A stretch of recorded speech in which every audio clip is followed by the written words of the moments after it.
ನನ್ನ ಹೆಸರು ಕೃಷ್ಣಸ್ವಾಮಿ. ನಿಮ್ಮ ಹೆಸರು ಕೃಷ್ಣಸ್ವಾಮಿ, ಬ್ಯಾಂಗ್ಳೂರು. ಎಸ್, ಯಾರು ಶಬ್ದ ಮಾಡಬಾರ್ದು ದಯವಿಟ್ಟು. ಇದು ಸಂವಾದ ನಡೀತಾ ಇದೆ. ಯಾವ್ದ್ರ ಬಗ್ಗೆ?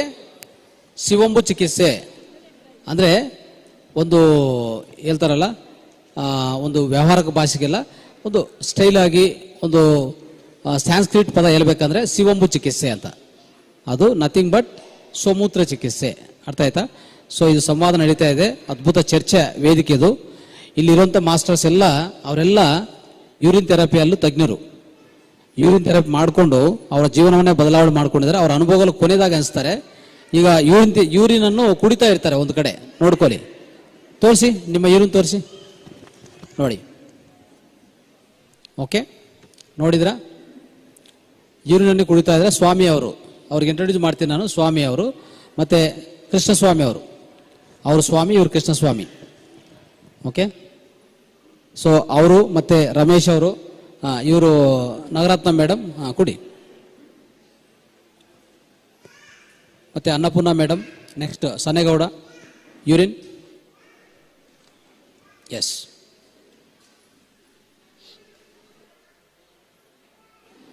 ಸೊ ಇದು ಯಾಕೆ ತೋರಿಸ್ತಾ ಇದೀವಿ ಅಂದರೆ ಯಾವುದೇ ನಾಚಿಕೆ ಬೇಡ. ಅರ್ಥ ಆಯ್ತಾ? ನೀವು ಅಲೋಪತಿ ವೈದ್ಯದಲ್ಲಿ ಅಷ್ಟು ವಿಷ ತಿಂತಿರಲ್ಲ, ಆವಾಗ ನಾಚಿಕಿಲ್ಲ. ಹೆಂಗೆ ತಿಂತಿರೋದು ನಮಗೆ ಅರ್ಥ ಆಗಲ್ಲ. ನಾನಂತೂ 30 ವರ್ಷದಿಂದ, ಅದಕ್ಕಿಂತ ಮುಂಚೆ ನನಗೆ ಗೊತ್ತಿಲ್ಲ ಯಾವಾಗ ಟ್ಯಾಬ್ಲೆಟ್ ತಿಂದೆ ಅಂತ ನನಗೆ ಐಡಿಯಾ ಇಲ್ಲ. ಓಕೆ, ಅದಕ್ಕೋಸ್ಕರ ನನಗೂ ಆ ಟೇಸ್ಟು ಗೊತ್ತಿಲ್ಲ. ಫಸ್ಟ್ ಆಫ್ ಆಲ್ ಟ್ಯಾಬ್ಲೆಟ್ ಅಂದರೆ ಟೇಸ್ಟ್ ನನಗೆ ಗೊತ್ತಿಲ್ಲ.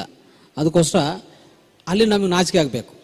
ಎಲ್ಲೋ ಅಮೆರಿಕಾದಲ್ಲಿ ಕೂತ್ಕೊಂಡು ಅವರೊಂದು ರೆಡಿ ಮಾಡಿ ಅಲ್ಲಿ ಅದರಲ್ಲಿ ಏನೇನು ಮಿಕ್ಸ್ ಮಾಡಿರ್ತಾರೋ, ಯಾವ ಕೆಮಿಕಲ್ಸು, ಯಾವ ಇದು ಹಂದಿ ಕೊವ್ವು, ಇಲ್ಲಾಂದರೆ ಹಂದಿ ರಕ್ತ, ಇಲ್ಲಾಂದರೆ ಹಸು ಕೊಬ್ಬು ಎಲ್ಲ ಹಾಕಿ ಕಲಿಸಿದ್ರೆ ನಾವು ಎಷ್ಟು ನಂಬಿಕೆ ಮೇಲೆ ನೀವು ತಿಂತೀರಾ ಹೇಳಿ? ಹೋಗ್ಲಿ, ಏನು ನಂಬಿಕೆ ನೀವು ಅವ್ರ ಮೇಲೆ? ಏನು ನಂಬಿಕೆಯಲ್ಲಿ ತಿಂತಾ ಇದ್ರೆ ಹೇಳಿ? ಸರಿ, ಓಕೆ, ಅದು ತಿಂದಿರೋದೆಲ್ಲ ಆರೋಗ್ಯ ಆಯ್ತಾ? ಮೆಡಿಸಿನ್ ತಿಂತಾ ಇದ್ರಲ್ಲ, ಮೆಡಿಸಿನ್ ತಿಂದಿರೋರೆಲ್ಲ ಹಾಸ್ಪಿಟ್ಲಿಂದ ಆಚೆ ಕಡೆ ಬರ್ತಾ ಇದ್ದಾರಾ?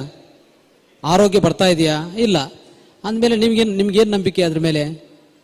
ಅದಕ್ಕೋಸ್ಕರ ನಿಮ್ಮ ಮೂತ್ರವನ್ನು ನಿಮ್ಮ ನಂಬೋದು ಅನ್ನೋದು 100% ರೈಟ್. ಆದರೆ ಟೇಸ್ಟ್ ಅನ್ನೋದು ನೀವು ಸರಿಯಾದ, ನಾವು ಈಗ ಹೇಳ್ತೀವಲ್ಲ ವಿಧಾನಗಳು, ಅದು ಪಾಲನೆ ಮಾಡಿದರೆ taste is also like A water. ಎಳ್ನೀರು ಕುಡಿತೀರಲ್ಲ, ಎಳ್ನೀರು ಎಲ್ಲ ಕುಡಿತೀರಾ? ಟೇಸ್ಟ್ ಗೊತ್ತಾ?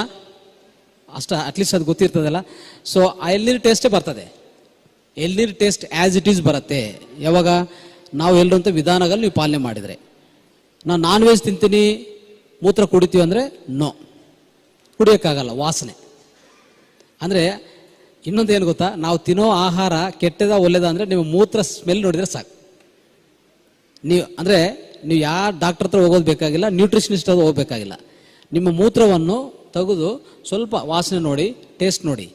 ಅವಾಗ ಅದು ಕೆಟ್ಟದಾಗಿ ವಾಸನೆ ಇದೆ, ನೀವು ಕುಡಿಯೋಕ್ಕಾಗ್ತಾ ಇಲ್ಲ ಅಂದರೆ ನೀವು ನಿನ್ನೆ ತಿಂದಿರೋ ಆಹಾರ processed food, junk food, waste food ಅಂತ ಅರ್ಥ. ಅರ್ಥ ಆಯ್ತಾ? ಅಷ್ಟು ಸಾಕಲ್ಲ ನಿದರ್ಶನ, ಅಂದರೆ ಒಂಥರ ಪ್ರೂಫ್, ನಾವು ಏನು ತಿಂತಾ ಇದೀವಿ ಅಂತ ಪ್ರೂಫ್ ಅದು. ಅದಕ್ಕೆ ಆ ಮೂತ್ರ ನಮ್ಗೆ ಹೇಳ್ಕೊಡ್ತದೆ, ನೋಡ್ರಿ ನೀವು ಕೆಟ್ಟ ಆಹಾರ ತಿಂತಾ ಇದ್ರಿ ಅಂತ ನಮ್ಮಿಂದ ಆಚೆ ಕಡೆ ಬಂದಿರೋ ಆ ಮೂತ್ರ ಹೇಳ್ತದೆ ನಮಗೆ. ಯಾರೋ ಹೇಳೋ ಬೇಕಾಗಿಲ್ಲ, ಯಾವ ಡಾಕ್ಟರ್ ಟೆಸ್ಟ್ ಮಾಡಿ ಹೇಳೋ ಬೇಕಾಗಿಲ್ಲ. ಅರ್ಥ ಆಯ್ತಾ? ಅಷ್ಟು ಮಾತ್ರ ಅರ್ಥ ಮಾಡ್ಕೊಳ್ಳಿ. ಸೊ ಈಗ ನಾವು ಕ್ವಶನ್ಸಿಂದ ಶುರು ಮಾಡ್ಕೊತೀವಿ. ಈ ಶಿವಂಬು ಚಿಕಿತ್ಸೆ ಬಗ್ಗೆ ಅದ್ಭುತವಾದ ಚರ್ಚಾ ವೇದಿಕೆ ಸ್ಟಾರ್ಟ್ ಆಗತ್ತೆ. ಈಗ ಎಲ್ಲಿಂದ ಸ್ಟಾರ್ಟ್ ಮಾಡ್ತೀರಾ? ಎಸ್ ಸರ್, ಕೃಷ್ಣಸ್ವಾಮಿ ನನ್ನ ಹೆಸರು. ಶಿವಂಬು ಎಷ್ಟು ದಿನ ಕುಡಿಬೇಕು ಸರ್? ಶಿವಂಬು ಎಷ್ಟು ದಿನ ಅಲ್ಲ, ಲೈಫ್ ಲಾಂಗ್ ಕುಡಿಬೇಕು. ಓಕೆ ಸರ್, ನಾನು ಒಂದು 6 ತಿಂಗಳಿಂದ ಕುಡಿತಾ ಇದ್ದೀನಿ, ಆರೋಗ್ಯವಾಗಿದ್ದೀನಿ ಸರ್. ನಿಮ್ಮ ಅನುಭವ ಕೊನೆಯಲ್ಲಿ ಇರಿ. ಸೊ ನಿಮ್ಮ ಪ್ರಶ್ನೆಗೆ ಇನ್ನು ಸ್ವಲ್ಪ ನಾನು ಉತ್ತರ ಕೊಡ್ತೀನಿ. ಸೊ ಈಗ ಅವ್ರು ಕೇಳಿರೋ ಕ್ವಶನ್ ಅಂದರೆ ಶಿವಂಬು ಎಷ್ಟು ದಿವಸ ಕುಡಿಬೇಕು ಅಂತ ಅಲ್ವಾ? ನಾವು ಎಷ್ಟು ದಿವಸ ಊಟ ಮಾಡಬೇಕು? ಜೀವನ ಪರ್ಯಾಂತ ಅಲ್ವಾ? ಮತ್ತು ಇದು ಅಷ್ಟೇ, ಇದೇನು ನಿಮಗೆ ನಷ್ಟ ಮಾಡಲ್ಲ. ಇದರಲ್ಲಿ ಏನಿದೆ, ಯಾಕೆ ಕುಡಿಬೇಕು ಅನ್ನೋದು ಪ್ರಶ್ನೆ ಅಲ್ವಾ? ಇದರಲ್ಲಿ ಏನಿದೆ, ಯಾಕೆ ಕುಡಿಬೇಕು ನಾವು? ಇದು ನೀವು ಆಹಾರ ತಿಂದರೆ ಪೋಷಕಾಂಶಗಳು ಬರುತ್ತಾ? ಎಲ್ಲರಿಗೂ ಗೊತ್ತಲ್ಲ. ಆಹಾರ ಯಾಕೆ ತಿಂತೀವಿ? ಆಹಾರ ತಿನ್ನೋದು ಪೋಷಕಾಂಶಗಳಕ್ಕೋಸ್ಕರ. ಅಂದರೆ ಎಲ್ಲ ಜೀವಸತ್ವಗಳು, ವಿಟಮಿನ್ಸ್, ಪ್ರೋಟೀನ್ಸ್ ಮತ್ತು ಎಂಜೈಮ್ಸ್, ಹಾರ್ಮೋನ್ಸ್, ಲವಣಗಳು, ಮಿನರಲ್ಸ್, ಇದಕ್ಕೋಸ್ಕರ ಆಹಾರ ತಿಂತೀವಿ. ಇದೆಲ್ಲ ನಿಮ್ಮ ಮೂತ್ರದಲ್ಲಿ ಇರುತ್ತೆ, ಯಾವಾಗಲೂ ಲಭ್ಯವಾಗತ್ತೆ. ಅದು ದೇವ್ರು ಕೊಟ್ಟಿರುವಂಥ ಜಲ, ದೇವ್ರು ಕೊಟ್ಟಿರುವಂಥ ವರ ನಮಗೆ. ಅರ್ಥ ಆಯ್ತಾ? ಅದಕ್ಕೋಸ್ಕರ ನೀವು ಊಟ ಹೇಗೆ ಪ್ರತಿದಿನ ಅಂದರೆ 3 ಬಾರಿ 2 ಬಾರಿ ತಿಂತಾ ಇರ್ತೀರೋ ಅದೇ ರೀತಿಯಲ್ಲಿ 2 ಬಾರಿ 3 ಬಾರಿ ಆದರೆ ಬೆಳಗ್ಗೆ ಮೂತ್ರ ಶ್ರೇಷ್ಠವಾದದು. ಅದಕ್ಕೋಸ್ಕರ ಅದು ಬಿಡಬಾರದು. ಪ್ರತಿ ಹೊತ್ತು ಅಂದರೆ ಪ್ರತಿ ಬಾರಿ 3 ಸರಿ 4 ಸರಿ ಎಷ್ಟು ಮೂತ್ರ ಬಂದರೆ ಅಷ್ಟು ಹಿಡಿದುಕೊಂಡು ಅಷ್ಟು ಕುಡಿಯಬಹುದು. That is what the importance of the ಮೂತ್ರ, ಅದೇ ಯೂರಿನ್. ಇದು ಅವ್ರ ಕ್ವಶನ್ಗೆ ಇದು ಆನ್ಸರ್. ಓಕೆ, ನೆಕ್ಸ್ಟ್ ನಿಮ್ಮ ಪ್ರಶ್ನೆಗೆಲ್ಲ ಅವಕಾಶ ಕೊಡ್ತೀವಿ, ಆಮೇಲೆ ಕೇಳಿ. Okay, right. ನೆಕ್ಸ್ಟ್. ನಮಸ್ತೆ ಗುರುಜಿ, ನನ್ನ ಹೆಸರು ಸ್ವಾಮಿ ಅಂತ, ತುಮಕೂರಿನವನು. ನನ್ನ ಕ್ವಶನ್ ಏನಂದರೆ, ಮೈಕ್ ಹತ್ರ ಇಟ್ಕೊಳ್ಳಿ. ಮೂತ್ರವು ವಿಷಕಾರಿಯಾಗಿರೋದ್ರಿಂದ ದೇಹವು ಹೊರಹಾಕುವ ತ್ಯಾಜ್ಯ ಉತ್ಪನ್ನವಲ್ಲವೇ? ಅದು ಹೇಗೆ ಬೆಳಕಿಗೆ ಬಂದಿದೆ? ಮೂತ್ರ ಹೊರಗೋಗೋದು ವ್ಯರ್ಥ ಅಂತ. ವ್ಯರ್ಥ, ಹಾಂ. ಅದು ಹೇಗೆ ಬೆಳಕಿಗೆ ಬಂದಿದೆ? ಅದು ಹೇಗೆ ಬಲಿಕೆಗೆ ಬರ್ತದೆ ಅಂತ. Okay, right. ಸೊ ಈ ಪ್ರಶ್ನೆ ನಿಮ್ಮಲ್ಲಿ ಎಲ್ಲ ಇರ್ತದೆ. ಅಂದರೆ ಇಲ್ಲಿ ಕೂತಿರುವಂಥ ಮೊದಲನೇ ಸರಿ ಕೇಳಿರುವಂಥ ಪ್ರತಿಯೊಬ್ಬರಿಗೆ ಮೂತ್ರ ವ್ಯರ್ಥ ಅಲ್ವಾ, ಆಚೆ ಕಡೆ ಬಿಡಬೇಕಾಗಿರೋದು, ಮತ್ತೆ ಒಳಗಡೆ ಹಾಕ್ಕೊಳೋದು ಏನಪ್ಪ ಇದು? ಈ ವ್ಯರ್ಥವನ್ನು ಯಾರನ್ನ ಹೊರಗಡೆ ಹಾಕ್ಕೊಂತಾರ, ಕಸುವನ್ನು ಯಾರನ್ನ ಹೊರಗಡೆ ತಗೊಂತಾರ ಅಂತ ನಿಮಗೆಲ್ಲ ಕ್ವಶನ್ ಇರುತ್ತೆ ಅಲ್ವಾ. ಇದಕ್ಕೊಂದು 2-3 ಉದಾಹರಣೆಗಳು ಹೇಳ್ತೀನಿ, ಆಮೇಲೆ ನಿಮ್ಗೆ ಅರ್ಥ ಆಗುತ್ತೆ. ಉದಾಹರಣೆ ಮುಖಾಂತರ ನಾವು ಚರ್ಚೆ ಮಾಡ್ತೀವಿ. ಈಗ ಒಂದೇನೆಂದರೆ, ನಾವು ಈ ಸಮ್ಮರ್ ಸೀಸನಲ್ಲಿ ಎಲ್ಲ ಎಲೆಗಳೆಲ್ಲ ಬೀಳ್ತಾ ಇರ್ತದೆ. ಸಸ್ಯದಿಂದ ಎಲೆಗಳೆಲ್ಲ ಉದುರೋಗುತ್ತೆ. ಎಲೆಗಳು ಉದುರೋಗಿ ಕೆಳಗಡೆ ಬಿದ್ದೋಗುತ್ತೆ. ಅದೇನಾಗುತ್ತೆ, ಮಣ್ಣಲ್ಲಿ ಹೋಗಿ ಸ್ವಲ್ಪ ಹಾಗೆ ಮಣ್ಣು ಒಳಗಡೆ ಮಿಕ್ಸ್ ಆಗಿ ಸ್ವಲ್ಪ ದಿವಸ ಆದಮೇಲೆ, ಇಲ್ಲ ನೀವು ಅದೆಲ್ಲ ಎಲೆಗಳು ತಗೊಂಡು ಒಂದು ಭೂಮಿಯಲ್ಲಿ ಹಾಕಿ ಮುಚ್ಚಿದ್ರೆ ಸ್ವಲ್ಪ ಹೊತ್ತಿಗೆ ಅದು ಏನಾಗುತ್ತೆ, ಗೊಬ್ಬರ ಆಗುತ್ತೆ. ಗೊಬ್ಬರ ಆಗಿದ್ಮೇಲೆ ಆ ಗೊಬ್ಬರನ ತಗೊಂಡೋಗಿ ಮತ್ತೆ ಆ ಸಸ್ಯಕ್ಕೆ ಹಾಕಿದರೆ ಗೊಬ್ಬರ ಎತ್ತರವಾಗಿ ಎಲಿತಾ ಇರ್ತದೆ. ನೋಡಿದ್ರ? ಅಂದರೆ ಅಲ್ಲಿ ಎಲೆಗಲ್ಲು ನಾವು ವೇಸ್ಟ್ ಅಂತ ಅನ್ಕೊಂಡಿದ್ವಾ? ಇಲ್ಲ, ಅನ್ಕೊಂಡಿದ್ವಾ? ಆದರೆ ಅದು ತಗೊಂಡೋಗಿ ಒಳಗಡೆ ಇಟ್ಟು ಸ್ವಲ್ಪ ದಿವಸ ಕಾಯ್ದರೆ ಅದು ಹೇಗೆ ಗೊಬ್ಬರ ಆಗಿದೆಯೋ ಅದು ಮತ್ತೆ ಅದೇ ಸಸ್ಯಕ್ಕೆ ಅದು ಬೆಲೆಗೆ ಯೂಸ್ ಆಗ್ತಾ ಇದೆಯೋ ಆ ರೀತಿಯಲ್ಲಿ ಪ್ರತಿದಿನ ನೇಚರಲ್ಲಿ ರೀಸೈಕ್ಲಿಂಗ್ ಆಗ್ತಾ ಇರ್ತದೆ. ರೀಸೈಕ್ಲಿಂಗ್ ಯಾವುದು ವೇಸ್ಟ್ ಅಲ್ಲ, ಆದರೆ ಅದರಲ್ಲಿ ಏನಿದೆ ಅಂತ ಅರ್ಥ ಮಾಡ್ಕೋಬೇಕು. ಏನಿದೆ ಅಂತ ನಮ್ಗೆ ಗೊತ್ತಿಲ್ಲ, ಆ ಜ್ಞಾನ ಗೊತ್ತಿಲ್ಲ. ಮೊದಲನೇದಾಗಿ ನಿಮಗೆ ಕಿರುಪರಿಚಯ ಮಾಡಬೇಕಂದ್ರೆ ಶಿವಂಬು ಬಗ್ಗೆ. ಶಿವಂಬು ಅನ್ನೋದು ಸಾಂಸ್ಕ್ರಿಟ್ ವರ್ಡ್ ಆಗಿದ್ರೆ, ಶಿವಂಬು ಚಿಕಿತ್ಸಾ ಅನ್ನೋದು ಶಿವಂಬು ಕಲ್ಪವಿಧಿ ಅಂತ ಒಂದು ಗ್ರಂಥದಿಂದ ಬಂದಿರೋದು. ಇದು ಡಮರ ತಂತ್ರದಿಂದ ಬಂದಿರೋದು. ಡಮರ ತಂತ್ರದಿಂದ ಇದು ಶಿವರು ಪಾರ್ವತಿ ಗೆಲ್ಲುವಂಥ ವಿದ್ಯೆ. ಅರ್ಥ ಮಾಡ್ಕೊಳ್ಳಿ, ಶಿವರು ಪಾರ್ವತಿ ಗೆಲ್ಲುವಂಥ ವಿದ್ಯೆ. ಅದು 107 ಶ್ಲೋಕಗಳಿದೆ. ನೀವು ಬೇಕಂದ್ರೆ ಡಮರ ತಂತ್ರ ಗ್ರಂಥವನ್ನು ಕೊಡ್ತೀವಿ. ಓಕೆ, ನೀವು ನೋಡ್ಕೋಬೇಕಂದ್ರೆ. ಈಗ ನಾವು ಭಗವದ್ಗೀತಾ, ಆಯ್ತಾ, ಭಗವದ್ಗೀತಾ ನಂಬ್ತೀವಲ್ಲ, ಉಪನಿಷತ್ ನಂಬ್ತೀವಲ್ಲ, ವೇದಗಳು ನಂಬ್ತೀವಲ್ಲ, ಅಷ್ಟೆಲ್ಲ ನಮಗೆ ಇದೆಯಲ್ಲ, ಎಲ್ಲರಿಗಿದೆಯಲ್ಲ. ಅವಾಗ ಇಷ್ಟು ನಂಬಿಕೆ ಇರುವಾಗ ಡಮರ ತಂತ್ರವನ್ನು ನಂಬಲೇಬೇಕಾಗತ್ತೆ. ಅದು ಶಿವರು ಪಾರ್ವತಿ ಗೆಲ್ಲುವಂಥ ವಿದ್ಯೆ. ಅದು 107 ಶ್ಲೋಕಗಳು ನಾವು ಓದಿದರೆ ಎಷ್ಟು ಅದರಲ್ಲಿ ಜ್ಞಾನ ಅಡಗಿದೆ ಅಂದರೆ ನಿಜವಾಗಿ ನಾವು ನಂಬಕ್ಕಾಗಲ್ಲ. ಅಷ್ಟು ಆಶ್ಚರ್ಯ ಆಗುತ್ತೆ ನಮಗೆ. ಯಾಕೆ ಇದೆಲ್ಲ ಮುಚ್ಚಿಟ್ಟಿದ್ದಾರೆ ಅಂತಂದರೆ, ಇದು ಓಪನ್ ಮಾಡಿ ಇಡೀ ಪಬ್ಲಿಕ್ ಪ್ರಚಾರ ಮಾಡಿದರೆ ನೀವು ಏನು ಒಂಥರ ಬಿಸ್ನೆಸ್ಸೇ ಮಾಡೋಕ್ಕಾಗಲ್ಲ. ಆಯಿತಾ? ನೀವೆಲ್ಲ ಶಕ್ತಿವಂತರಾಗ್ಬಿಡ್ತೀರಿ, ನೀವೆಲ್ಲ ಶಕ್ತಿಶಾಲಿ ಬಲವಂತರಾಗ್ಬಿಡ್ತೀರಿ. ಆಮೇಲೆ ಒಂದು ಅದ್ಭುತವಾದ ಇಂಟೆಲಿಜೆನ್ಸ್ ಬರುತ್ತೆ. ಒಂಥರ ಸಹಜ ಜೀವಿ, ಯಾವುದೇ ಹಾಸ್ಪಿಟ್ಲಿಗೂ ಇನ್ನೊಂದಕ್ಕೂ ಹೋಗೋದು ಬೇಕಾಗಿಲ್ಲ. ಎಲ್ಲ ಕಾಯಿಲೆಗಳು ವಾಸಿ ಆಗುತ್ತೆ, ಕಾಯಿಲೆಗಳು ಬರೋದಿಲ್ಲ. ಇಷ್ಟೆಲ್ಲ ಲಾಭ ನಮಗಿದೆ ಇದರಿಂದ. ಅದಕ್ಕೆ ಇದು ಮುಚ್ಚಿಟ್ಟಿದ್ದಾರೆ. ಆಯಿತಾ? ಇದು ಇನ್ನೊಂದು ಅಂದರೆ ವ್ಯರ್ಥ ಯಾಕಿಲ್ಲ ಅಂತಂದರೆ, ನಾನು ಸ್ವಲ್ಪ ರೆಫರೆನ್ಸ್ ಕೊಡ್ತಾ ಹೋಗ್ತಾ ಇದ್ದೀನಿ, ನಿಮಗೆ ಅರ್ಥ ಮಾಡ್ಕೋಬೇಕಾಗತ್ತೆ. ಇದು ಎಕ್ಸ್ ಪ್ರೈಮ್ ಮಿನಿಸ್ಟರ್, ಯಾರೋ ಶಬ್ದ ಮಾಡ್ತಾರೆ, ದಯವಿಟ್ಟು ಯಾರು ಶಬ್ದ ಮಾಡಬಾರ್ದು, ಯಾರು ಮಕ್ಕಳು ಶಬ್ದ ಮಾಡಬಾರ್ದು. So X prime minister Morarji Desai, okay, ಅವರು 61 ವರ್ಷ ಆ ಸಮಯದಲ್ಲಿ ಅವ್ರಿಗೆ ಒಂದು ಬುಕ್ಕು ಬೇರೆಯವರು ಗಿಫ್ಟ್ ಕೊಡ್ತಾರೆ. ಅವರ ರಾವೋಜಿ ಭಾಯ್ ಪಟೇಲ್ ಅಂತ ಅವರು ಒಂದು ಬುಕ್ಕು ಗಿಫ್ಟ್ ಕೊಡ್ತಾರೆ. ಆ ಬುಕ್ ಹೆಸರು the water of life, written by John Armstrong, 1943. ಅಂದರೆ 1943 ಆ ಬುಕ್ಕು ಬರೆದಿರೋದು ಜಾನ್ ಆರ್ಮ್ಸ್ಟ್ರಾಂಗ್. ಅಮೆಜಾನಲ್ಲಿ ಸಿಗುತ್ತೆ. The water of life. ಯಾರನ್ನ ಬೇಕಂದ್ರೆ ದಯವಿಟ್ಟು ಬರ್ಕೊಂಡು ತರಿಸ್ಕೊಂಡು ಓದಿ, ಆಯ್ತಾ? ಇದು ಫಾರಿನರ್ ಬರ್ದಿದೆ, ಇಂಡಿಯನ್ ಬರೆದಿದ್ರೆ ಇಂಡಿಯನ್ಸ್ ಬರೆದಿದ್ರೆ ನಮಗೆಲ್ಲ ಚೀಪು, ಅದೆಲ್ಲ ನಮಗೆ ಯಾವುದಾದ್ರೂ ನಾವು ವೈಟಿಂದ ಬರಬೇಕು, ಅಂದರೆ ಪ್ರಾಚ್ಯಾತ್ಯದಿಂದ ಬರಬೇಕು ಅಲ್ವಾ? ಸೊ ಬೇರೆ ವೆಸ್ಟರ್ನ್ ಕಂಟ್ರೀಸಿಂದ ಬಂದರೆ ನಮಗೂ ಒಂಥರ ಅದೊಂಥರ ಸೈನ್ಸು, ಇದನ್ನು ಓದಬೇಕು, ಇದಕ್ಕೆ ವ್ಯಾಲ್ಯೂ. ನಮ್ಮ ಇಂಡಿಯನ್ಸು ನಮ್ಮ ಋಷಿಗಳು ಮುನಿಗಳು ಶಾಸ್ತ್ರಗಳು ಹೇಳಿದರೆ ಅದೆಲ್ಲ ಮೂಢನಂಬಿಕೆ ಅನ್ನೋದು ಪರಿಪಾಠ ಆಗಿದೆ. ಅದು ತಪ್ಪು. ಈಗಲ್ಲ, ನೀವು ಇನ್ನೂ 100 ಇಯರ್ಸ್ ಆದಮೇಲೆ ಇನ್ನೂ ಚೆನ್ನಾಗಿ ಅರ್ಥ ಆಗತ್ತೆ. ಈಗ ಅರ್ಥ ಆಗಲ್ಲ. ಎಲ್ಲ ನಮ್ಮ ಒಳಗಡೆ ನಮ್ಮ ಒಳಗಡೆ ಇರುವಂಥ ಶಕ್ತಿ ಎಲ್ಲ ಒಟ್ಟೋದ ಮೇಲೆ ಇನ್ನೊಂದು 100 ಇಯರ್ಸ್ ಆದಮೇಲೆ ನಿಮ್ಗೆ ಚೆನ್ನಾಗಿ ಅರ್ಥ ಆಗತ್ತೆ. India is the best. Okay, east is best than west. East ಅನ್ನೋದು ಈಸ್ಟ್ ಈಸ್ ಆಲ್ವೇಸ್ ಬೆಸ್ಟ್ ಅಂತ ನಮ್ಗೆ ಅರ್ಥ ಆಗತ್ತೆ. ಅರ್ಥ ಮಾಡ್ಕೊಳ್ಳಿ. ಅಟ್ಲೀಸ್ಟ್ ಅದಕ್ಕೆ ಇಷ್ಟೆಲ್ಲ ಜ್ಞಾನ ನಾವು ಓಪನ್ ಆಗಿ ಹಂಚಿಕೆ ಮಾಡ್ತಾ ಇದ್ದೀವಿ. ಅದರ ವ್ಯಾಲ್ಯೂ, ಬೆಲೆ ನೀವು ಅರ್ಥ ಮಾಡಿಕೊಂಡು ಅದನ್ನು ಪಾಲನೆ ಮಾಡಿ. ಸೊ ಇಲ್ಲಿ ಏನಾಗತ್ತಂದರೆ, ಎಕ್ಸ್ ಪ್ರೈಮ್ ಮಿನಿಸ್ಟರ್ ಆ ಥರ 61 ವರ್ಷದಲ್ಲಿ ಅವ್ರಿಗೆ ಕ್ಯಾಟ್ರಾಕ್ಟ್ 2 ಕಣ್ಣುಗಳಲ್ಲಿ ಪೊರೆ ಬಂತು. ಅವರು ಈ ಪೊರೆನ ತೆಗಿಬೇಕಂತ ಅಂದ್ಕೊಂಡಿದ್ರು. ಆ ಟೈಮಲ್ಲಿ ಬುಕ್ ಸಿಕ್ತು, ಓದಿದ್ದಾರೆ. ಅದರಲ್ಲಿ ನೀಟಾಗಿ ಬರೀತಾರೆ, ಕಣ್ಣಿನ ಪೊರ, ಕಣ್ಣಲ್ಲಿ ಇದು ಮೂತ್ರ ಹಾಕ್ಕೊಳ್ಳಿ, ಕಿವಿಯಲ್ಲಿ ಹಾಕ್ಕೊಳ್ಳಿ, ಮೂಗಲ್ಲಿ ಹಾಕ್ಕೊಳ್ಳಿ, ಆಮೇಲೆ ವಾಡಿಗೆ ಹಚ್ಕೊಳ್ಳಿ, ಆಮೇಲೆ ಕುಡಿ ಅಂತ ಇದೆಲ್ಲ ಬರೀತಾರೆ ಅಲ್ಲಿ. ಅವರು ಅದು ತಗೊಂಡು ಒಂಥರ ನಿಷ್ಠವಾಗಿ ಪಾಲನೆ ಮಾಡಿದ್ದಾರೆ. 60 ಬ್ಯಾಟ್ರಿ ಆಗೋದು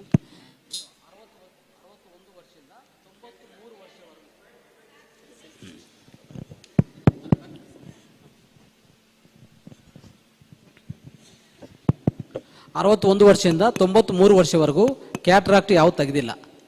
ಓಕೆ, 61 ವರ್ಷ ಟೈಮಲ್ಲಿ ಸ್ಟಾರ್ಟ್ ಮಾಡಿದರು, ಮೂತ್ರ ಚಿಕಿತ್ಸೆ ಸ್ಟಾರ್ಟ್ ಮಾಡಿ 93 ವರ್ಷವರೆಗೂ ಕ್ಯಾಟ್ರಾಕ್ಟ್ ತೆಗೆಯೋದು ಬೇಕಾಗಿಲ್ಲ.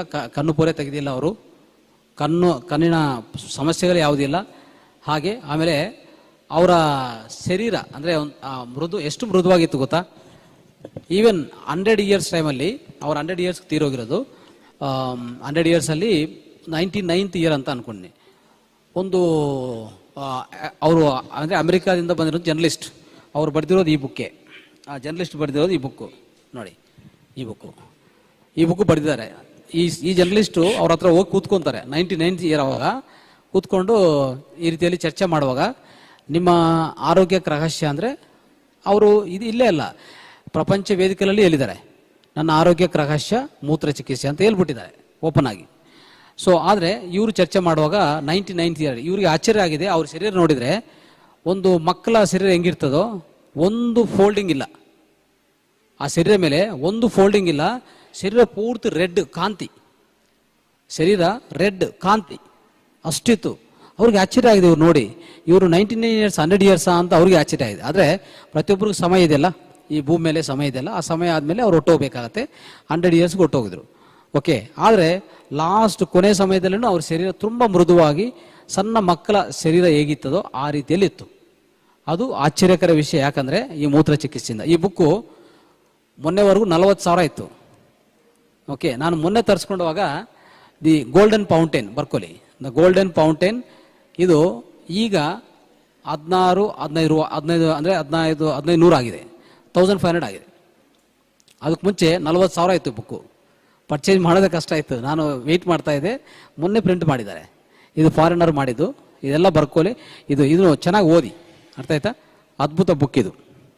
ಓಕೆ, ಸೊ ಈ ರೀತಿಯಲ್ಲಿ ಸ್ನೇಹಿತರೆ, ಸೊ ಇದು ವ್ಯರ್ಥ ಅಲ್ಲ ಅಂತ ಅರ್ಥ ಮಾಡ್ಕೋಬೇಕು. ಇಂಥ ತಜ್ಞರು ಉಪಯೋಗಿಸ್ತಾ ಇದ್ದಾರೆ, ಇಂಥ ದೊಡ್ಡ ದೊಡ್ಡ ವ್ಯಕ್ತಿಗಳು ಉಪಯೋಗಿಸಿದ್ದಾರೆ ಅಂತಂದರೆ ನಾವು ಅರ್ಥ ಮಾಡ್ಕೋಬೇಕು. ಈಗಲೂ ಸೆಲೆಬ್ರಿಟೀಸಲ್ಲಿ, ಸಿನಿಮಾ ಸೆಲೆಬ್ರಿಟೀಸಲ್ಲಿ ನಿಮಗೆ ಗೊತ್ತಿಲ್ಲ, ಅವ್ರು ಹೇಳಲ್ಲ ಆಚೆ ಕಡೆ. ಮೊನ್ನೆ ಇವರು ಯಾರು ಅವ್ರ ಹೆಸರು ಅನುಪಮ್ ಖೇರ್ ಮತ್ತು ಇನ್ನೊಬ್ಬರು ಜಂಟು ಪರೇಶ್ ರಾವಲ್ ಹಿಂದಿ ಆ್ಯಕ್ಟರ್, ಅವ್ರು ಓಪನ್ ಆಗಿ ಹೇಳಿದ್ದಾರೆ, ನಾನು ಮೂತ್ರ ಚಿಕಿತ್ಸೆ ಉಪಯೋಗಿಸ್ತೀನಿ ಅಂತ.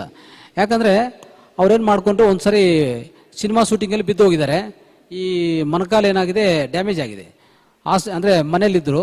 ಈ ಅಜಯ್ ದೇವಗನ್ ಅವ್ರ ಫಾದರ್ ಮನೆಗೆ ಬಂದರು. ಏನಾಯಿತು ಅಂದರೆ ಈ ಥರ ಆಕ್ಸಿಡೆಂಟ್ ಆಗಿದೆ, ಮತ್ತೆ ಏನು ಮಾಡ್ತೀರಾ ಅಂದರೆ ರೆಸ್ಟಲ್ಲಿ ಇದ್ದೀನಿ ಅಂತ ಹೇಳಿದರು.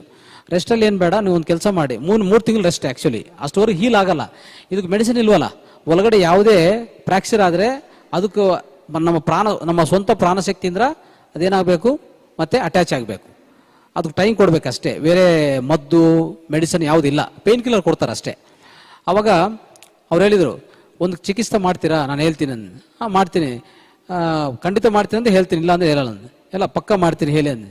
ಅವ್ರೇನು ಮಾಡಿದರು, ನಿಮ್ಮ ಫಸ್ಟು ಮೂತ್ರ ಬಿಡಲಿದೆ ಒಂದು 15 ದಿವಸ ನೀವು ಕುಡಿಬೇಕು. ಪಕ್ಕ ಮಾಡ್ತೀನಿ ಸರ್ ಅಂತ ಹೇಳಿದರು. 15 ದಿವಸ ಪ್ರತಿ ದಿವಸ ಫಸ್ಟು ಮೂತ್ರ ಯಾವುದೇ ಬಿಟ್ಟಿಲ್ಲ ಅವರು. ಪ್ರತಿ ದಿವಸ ಬೆಳಗ್ಗೆ ಮೂತ್ರ ಕುಡಿದರು. 15 ದಿವಸ ಅಷ್ಟೇ, ಕರೆಕ್ಟ್ 15 ದಿವಸ ಕುಡಿದಾರೆ. ಮತ್ತೆ ನೆಕ್ಸ್ಟು 1 ಮಂತಲ್ಲೇ ಚೆಕಪ್ಗೆ ಹೋದರೆ ಆಲ್ರೆಡಿ ಫುಲ್ ಸಿಮೆಂಟಿಂಗ್ ಆಗಿಬಿಟ್ಟಿದೆ. ಒಳಗಡೆ ಪೂರ್ತಿ ಸಿಮೆಂಟಿಂಗ್ ಆಗಿ ಅವರ ಮೊಣಕಾಲು ನಾರ್ಮಲ್ 3 ತಿಂಗಳು ಆ್ಯಕ್ಚುಲಿ 15 ದಿವಸಕ್ಕೆ ಸರಿ ಹೋಯ್ತು. ಅರ್ಥ ಆಯ್ತಾ? ಇಷ್ಟು ಶಕ್ತಿ ಇದೆ ಅಂತ ನಾನು ಹೇಳಕ್ಕೆ ಪ್ರಯತ್ನ ಮಾಡ್ತಾ ಇದ್ದೆ. ಇನ್ನೊಂದು, ಇದು ವ್ಯರ್ಥ ಯಾಕಿಲ್ಲ ಅಂದರೆ ಇನ್ನೊಂದು ಹೇಳ್ತೀನಿ ನೋಡಿ. ಈಗ ಒಂದು ನೀರು ಹರಿತಾ ಅಂತ ಇಟ್ಕೊಳ್ಳಿ, ಒಂದು ಡ್ಯಾಮ್ ನೀರು ಬರ್ತಾ ಇದೆ. ಆ ಡ್ಯಾಮ್ ನೀರಿಗೆ ನಾವೇನಾಗ್ತೀವಿ ಅಂದರೆ ನದಿ ಮೇಲೆ ಡ್ಯಾಮ್ ಕಟ್ತೀವಿ, ನೀರು ಬರ್ತಾ ಇರ್ತದೆ. ಆ ಕಡೆಯಿಂದ ನೀರು ಹೆಚ್ಚಾಗಿ ಬರ್ತಾ ಇದೆ ಅಂತ ಇಟ್ಕೊಳ್ಳಿ. ನಾವೇನು ಮಾಡಬೇಕು? ಅವಾಗ ಗೇಟ್ ಎತ್ತಬೇಕು, ಇಲ್ಲ ಅಂದರೆ ಪೂರ್ತಿ ಡ್ಯಾಮ್ ಹೊಟ್ಟೋಗ್ತದೆ ಅಲ್ವಾ? ಅದಕ್ಕೆ ನಾವು ಏನು ಮಾಡ್ತೀವಿ, ಸ್ವಲ್ಪ ಎತ್ತೀವಿ, ಅವಾಗ ಎಕ್ಸೆಸ್ ನೀರು ಆಚೆ ಕಡೆ ಹೋಗುತ್ತದೆ. ಈಗ ಅಂದರೆ ಮಿಕ್ಕಿದ ನೀರು, ಹೆಚ್ಚಿರುವಂಥ ನೀರು ಆಚೆ ಕಡೆ ಹೋಗಿದೆ ಅಂತ ಇಟ್ಕೊಳ್ಳಿ. ಆ ನೀರು ವೇಸ್ಟಾ ಇಲ್ಲ ಹೆಚ್ಚಾಗಿರೋದು ಆಚೆ ಕಡೆ ಕಲಿಸಿದೀವಾ?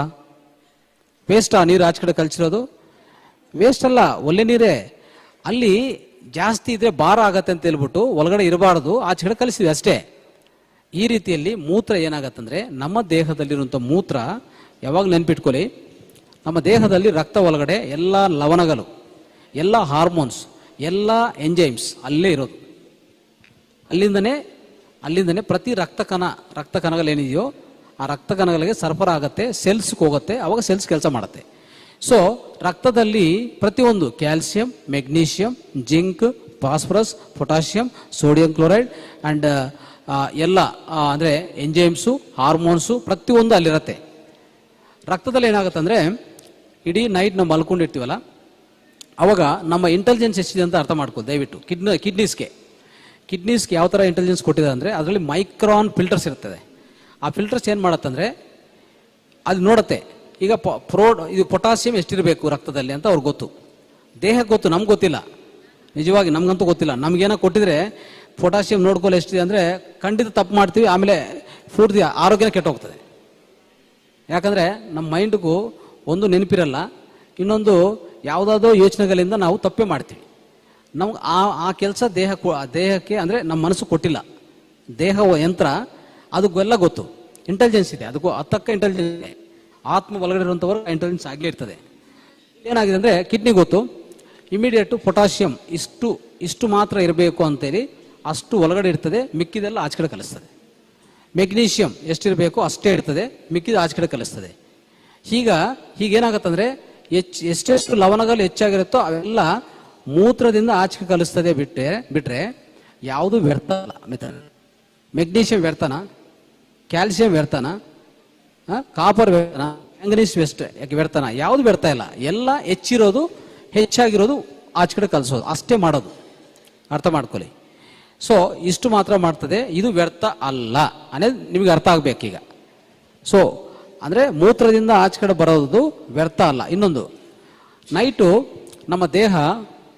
ನಮ್ಮ ದೇಹದಲ್ಲಿರುವಂಥ ಪ್ರಾಣಶಕ್ತಿ, ಪ್ರತಿರಕ್ಷಕ ವ್ಯವಸ್ಥೆ, ಇಮ್ಯುನಿಟಿ ಸಿಸ್ಟಮ್ ಸ್ವಲ್ಪ ಡಿಸೀಸ್ ಮೇಲೆ ಫೈಟ್ ಮಾಡ್ತಾ ಇರ್ತದೆ. ಯಾಕಂದರೆ ಎಲ್ಲರೂ ಆರೋಗ್ಯವಂತವಾಗಿರಲ್ಲ. ಒಳಗಡೆ ಏನೋ ಒಂದು ನೆಗಡಿನೋ, ಇಲ್ಲಾಂದರೆ ಹೊಟ್ಟೆ ನೋವೋ, ಇಲ್ಲಾಂದರೆ ಕಿಡ್ನಿ ಪ್ರಾಬ್ಲಮ್ ಯಾವುದೋ ಒಂದು ಇರ್ತದೆ, ಅದ್ರ ಮೇಲೆ ಫೈಟ್ ಮಾಡ್ತಾ ಇರ್ತದೆ. ಆ ಫೈಟ್ ಮಾಡೋಕ್ಕೆ ಬ್ರೈನು ಸ್ವಲ್ಪ ಕೆಮಿಕಲ್ಸು, ಸ್ವಲ್ಪ ಹಾರ್ಮೋನ್ಸ್ನು ಉತ್ಪನ್ನ ಮಾಡುತ್ತೆ. ಅವೆಲ್ಲ ಎಲ್ಲಿ ಹೋಗುತ್ತೆ ಗೊತ್ತಾ? ರಕ್ತದಲ್ಲೇ ಪ್ರವಾಹ ಆಗ್ತದೆ. ಅದರ ರೆಸಿಡ್ಯೂಸ್ ಅಲ್ಲಿ ರಕ್ತದಲ್ಲಿ ಬರುತ್ತೆ, ಆ ಹಾರ್ಮೋನು ಸೆಲ್ಸ್ ತಲುಪಿಸ್ತದೆ. ಆದರೆ ಸ್ವಲ್ಪ ರಿಮೈನಿಂಗ್ ಅಲ್ಲಿರುತ್ತೆ. ಅಂಥ ಹಾರ್ಮೋನನ್ನು ಬೆಳಗ್ಗೆ ಮೂತ್ರದಿಂದ ದೇವರು ಅಂತಂದರೆ, ಅದೇ ನಮ್ಮ ಸೃಷ್ಟಿಕರ್ತ ಹೇಗೆ ಅಂದರೆ ಆ ಜಲದಿಂದ ಆಚೆ ಕಲಿಸ್ತಾರೆ. ಇಂಥ ರೆಡಿಮೇಡ್ ಜಲ with hormones, with enzymes, with ಲವಣಗಳು ಯಾರು ಕೊಡ್ತಾರೆ? ಯಾರು ಕೊಡೋರಿದ್ದಾರೆ ಹೇಳಿ? ಯಾವ ಡಾಕ್ಟರ್ ಕೊಡೋರಿದ್ದಾರೆ? ಯಾವ ಹಾಸ್ಪಿಟ್ಲ್ ಕೊಡೋರಿದ್ದಾರೆ? ಸೊ ಅಂದರೆ ನಿಮ್ಮ ದೇಹದಲ್ಲಿ ಯಾವುದೇ ವ್ಯಾಧಿ ಇದ್ರೆ ವ್ಯಾಧಿಗೆ ತಕ್ಕ ಆಂಟಿಬಾಡೀಸ್ ಪ್ರಿಪೇರ್ ಮಾಡಿ, ಆಂಟಿಬಾಡೀಸ್ ಒಳಗಡೆ ಉಪಯೋಗ ಆಗಿ ಮಿಕ್ಕಿರುವಂಥ ಆಂಟಿಬಾಡೀಸು ಈ ಮೂತ್ರದಿಂದ ಆಚೆ ಕಡೆ ಕಲಿಸ್ತಾರನ, ಆ ಆಂಟಿಬಾಡೀಸ್ ಮತ್ತೆ ತಿರ್ಗಾ ನಾವು ತಗೊಂಡಿದ್ರೆ ಹೇಗಂದರೆ ಯಾವ ಮೆಡಿಸಿನ್ ಅಷ್ಟು ಕೆಲಸ ಮಾಡಲ್ಲ. ಆ ಆಂಟಿಬಾಡೀಸ್ ಹೋಗಿ ನೇರವಾಗಿ ನಿಮ್ಮ ಡಿಸೀಸ್ ಮೇಲೆ ಕೆಲಸ ಮಾಡ್ತದೆ. That is why it is called internal medicine. ಅರ್ಥ ಆಯ್ತಾ? ಅಂದರೆ ನಮಗೆ ರೋಗ ಇದೆ ದೇಹದಲ್ಲಿ, ನನ್ಗೆ ಗೊತ್ತಿಲ್ಲ, ನನ್ನ ಒಳಗಡೆ ಇರುವಂಥ ಇಮ್ಯೂನಿ ಸಿಸ್ಟಮ್ ಫೈಟ್ ಮಾಡ್ತಾ ಇದೆ. ಫೈಟ್ ಮಾಡೋಕ್ಕೆ ಆಂಟಿಬಾಡೀಸ್ ಪ್ರೊಡ್ಯೂಸ್ ಮಾಡಲೇಬೇಕು. ಆಂಟಿಬಾಡೀಸು ಎಲ್ಲಿ ಹೋಗುತ್ತೆ? ರಕ್ತದಲ್ಲಿ ಪ್ರವಾಹ ಆಗ್ತಾ ಇರ್ತದೆ. ಇದೇನಾಗುತ್ತೆ? ರಕ್ತ ಪೂರ್ತಿಯಾಗಿ ನೋಡಿ, ರಕ್ತಕ್ಕೆ ಫಿಲ್ಟ್ರೇಷನ್ನು 2 ಕಡೆ ಇರ್ತದೆ, ಅರ್ಥ ಮಾಡ್ಕೊಳ್ಳಿ. ಹೇಳ್ಬೇಕಂದ್ರೆ 3. ಒಂದು ಡಿಟಾಕ್ಸಿಫಿಕೇಶನ್ ಆಗೋದು ಲಿವರ್ ಹತ್ರ, ನೆಕ್ಸ್ಟ್ ಕಿಡ್ನೀಸ್ ಹತ್ರ, ನೆಕ್ಸ್ಟ್ ಲಂಗ್ಸ್ ಹತ್ರ. ಲಂಗ್ಸ್ ಹತ್ರ ಹೋಗುವಾಗ ಏನಾಗುತ್ತೆ ಗೊತ್ತಾ? ರಕ್ತದಲ್ಲಿ 2 ವಿಷಯಗಳು. ನಾವು ಒಳಗಡೆ ಅಂದರೆ ಉಚ್ಛ್ವಾಸ ಮಾಡ್ತಾ ಇದೀವಲ್ಲ, ನಿಶ್ವಾಸ ಮಾಡ್ತಾ ಇದೀವಲ್ಲ, ಅದರಲ್ಲಿ ಹೋಗುವಂಥ ಆಕ್ಸಿಜನ್ ಒಳಗಡೆ ಹೋಗುತ್ತೆ. ಮತ್ತು ಉಚ್ಛ್ವಾಸ ಮಾಡುವಾಗ ಕಾರ್ಬನ್ ಡೈಆಕ್ಸೈಡ್ ಆಚೆ ಕಡೆ ಬರಬೇಕು ಅಲ್ವಾ? ಈ 2 ರಕ್ತದಲ್ಲೇ ಪ್ರವಾಹ ಆಗ್ತಾ ಇರ್ತದೆ.